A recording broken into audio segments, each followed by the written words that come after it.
На топката Тодор Паланков към Шешо. Първи удар още в 21-та секунда на тази среща. Можехме да станем свидетели на един от става на Каляк Ръкаварна. Подобно на Антон Петров обаче. Той реши да си тръгне от стадиона. Калякра. Удар сега на Яник Боли. Бургас, сега да видим Илия Илиев подава към Лъчезар Балтанов. Балтанов далечен удар и топката минава на сантиметрините. Асис подава към Шешо, удари и това е 1-0. Това е Венци Христов, извинявайте. В тази 14-та минута се приближават, но ние да се върнем на терена, където поредна атака на домакините, удар на Асис. Илиев, според мен, той е майстор на подобни изпълнения. Удар и 1-1, както ви казах.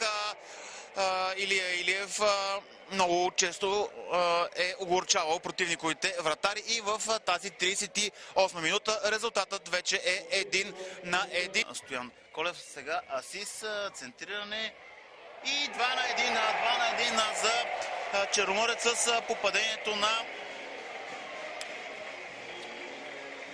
Яник Боли в тази 42 минута. Борници правят хубава атака вдясно. Венци Христов има пространство, възможност да стреля. Прави го много хубаво с левия крак, но топката преминава над напречната града. Футболистите на Ботев Враца. Домакините сега в поредна атака. И отново Тив Шешо. Какъв удар и какъв гол!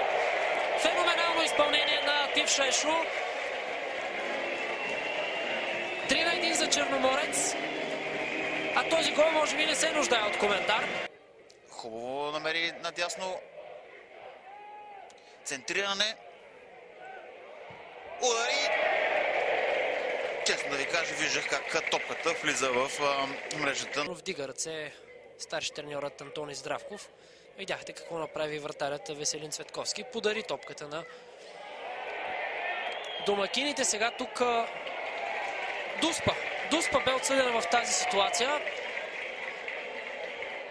В първия момент аз лично останах с впечатление, че няма да има нарушение, тъй като дори Яник Боли се изправи. Определено, че ли имаше допир между Цветковски и Яник Боли, но самият нападател стана. Поздрав сега и между двамата футболисти. Много странно решение. Дори виждате, че апелират към това да се говори с втория асистент Антон Терзиев. Не са доволни никак футболистите на Ботев Враца. Лично според мен с право. Не спираше, ако въобще е докоснала нападателя на Черноморец Веселин Цветковски. То нито спира директно удар, нито каквато и да е голова опасност. При това резултатът е 3-1.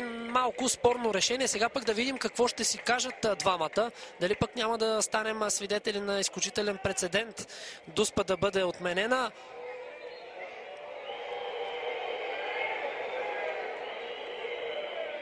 Отново претенции и жълт картон в тази ситуация на Ивайло Данчев.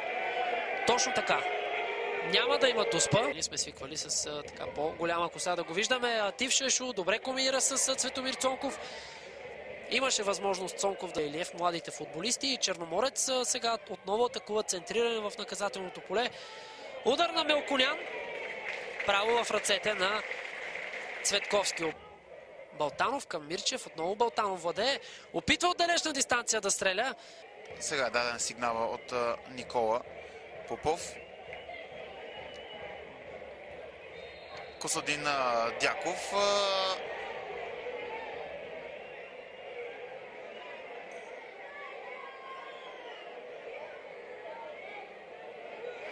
Какво?